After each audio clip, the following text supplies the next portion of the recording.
रुनु झुनु रे भ्रमरा, सांडितो अवगुनु रे भ्रमरा. रुनु झुनु रे भ्रमरा, सांडितो अवगुनु रे भ्रमरा.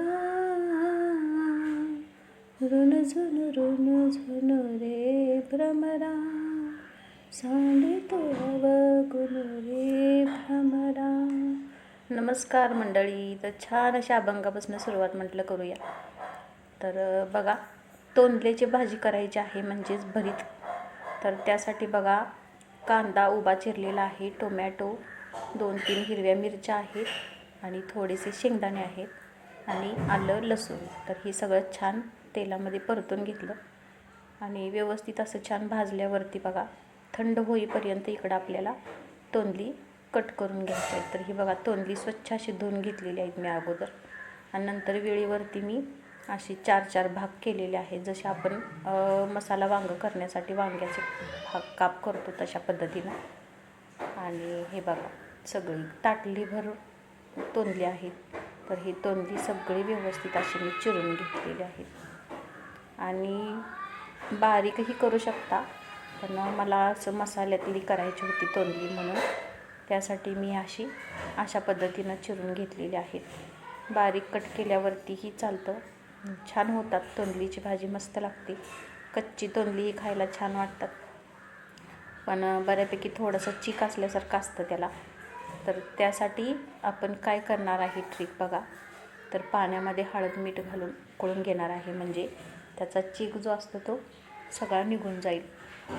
तर हे बघा, व्यवस्थित सगळी माझी तोंडली चिरून झालेली आहेत आणि हे बघा, स्वच्छ धुतलेत अगोदरच, त्यामुळे काय आता टेन्शन नाही. हे पातेल्यामध्ये पाणी ठेवलं, त्याच्यामध्ये थोडंसं हळद मीठ घातलं आणि गॅसवरती छान एक उकळी काढून घेतली. आपल्याला ही तोंडलीची भाजी चुलीवरच करायची आहे, पण गॅसवरतीही मी उकळून घेतलं आणि नंतर बघा, मिक्सरच्या भांड्यामध्ये मसाला आपला थंड झालेला आहे, तर तो मिक्सरच्या भांड्यामध्ये घालून घेतला आणि थोडंसं पाणी घालून छान अशी स्लरी अशी पेस्ट बनवून घेतलेली आहे. तर बघू शकता तुम्ही. हे बघा, मसाला आपला थंड झाल्यावरती मग मी मिक्सरला फिरवून घेतलं. तोपर्यंत इकडं मसाला झाला, तोवर इकडं आपले तोंडली ही छान बघा उकळलेली आहेत. हळदीचं पाणी वरती असं आलेलं आहे. तर तोंडली याच्यामध्येच अर्धी शिजतात आणि नंतर हे आपल्याला छान अशी चाळणीमध्ये गाळून घ्यायचं आहे पूर्ण पाणी याचं आणि थंड होऊ द्यायचं.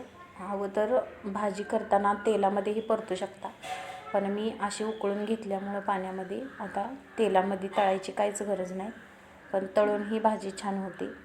आणि आता कढईमध्ये बघा 2-2.5 माप मी तेल घातलं आणि चूल अशी छान आपली पेटलेली आहे आणि चुलीवरती आपल्या आता तोंडलीची भाजी करून घ्यायची आहे बघा.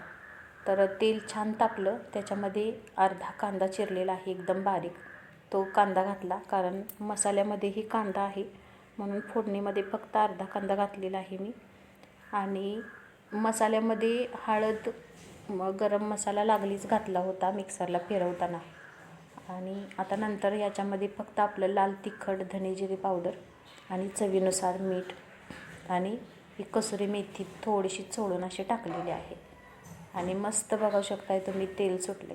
आणि छान असा मसाला परतल्यावरती नंतर ही तोंडली जी आपण उकळून घेतलेली आहे ती तोंडली व्यवस्थित छान अशी मसाल्यामध्ये मिक्स करायची. सगळ्या तोंडल्याला मसाला लागला पाहिजे अशा पद्धतीनं. तर ही बघू शकताय मस्त टेस्टी असं दिसत आहे. तर थोडंसं पाणी आता फक्त शिजण्यासाठी घालायचं आहे, कारण आधीच तोंडली आपली अर्धी शिजलेली आहेत. तर हे बघा, मस्त छान अशी उकळी येत आहे. चुलीला जाळ असा रसरशीत लागलेला आहे. आणि तोंडल्याची भाजी कुणाकुणाला आवडते नक्की कमेंटमध्ये सांगा. व्हिडिओ स्किप न करता पहा, लाईक शेअर सबस्क्राईब करा, कमेंट करायला विसरू नका. आणि ही बघा, आपली तोंडल्याची भाजी तयार आहे. तर शेवटला मी ओल्या नारळाचा चव जो आहे थोडासा घातलेला आहे आणि हे बघा, आता आपण सर्व करणार आहोत. तर एका बाउलमध्ये मी ही भाजी काढून घेतली वरून आणि थोडंसं ओलं खोबरं टाकलं आणि थोडीशी कोथिंबीर. तर भाजी आवडली का नक्की कमेंटमध्ये सांगा.